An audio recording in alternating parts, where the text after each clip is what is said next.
آیان کی طرف ہماری توجہ سب سے پہلے افلاطون نے دلائی ہے۔ حواس میں آنے والی اس مادی اور خارجی دنیا کے علاوہ اس بات کی خبر بھی دیتا ہے کہ اس سے ماورا تعقلات عیان یا عالم امثال بھی ہے۔ عیان کی دنیا آزاد، مستقل اور قائم بالذات ہے۔ اس کے نظریہ عیان کے مطابق ہماری اس خاصی موجود دنیا کی اشیاء عالمی عیان کی اشیاء کی نقلیں ہیں۔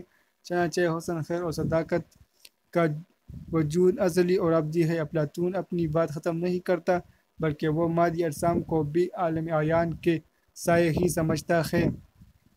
افلاطون کے اس مشہور زمانہ تصور کے مطابق آرٹ، مصوری، موسیقی، شاعری، علم امثال عیان کے حقیقی وجود کی نقل ہے، گویا فن حقیقت کی تیسرے درجے کی نقالی ہے۔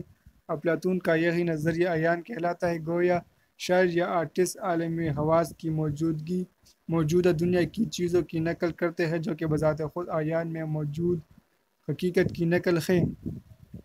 بعد میں ارسطو نے، جو کہ عیانی تمثالوں کا قائل نہیں تھا، اس لیے وہ آرٹ کو صرف اس موجود حسی دنیا کی نقل تو سمجھتا ہے، لیکن نقل در نقل کا قائل نہیں۔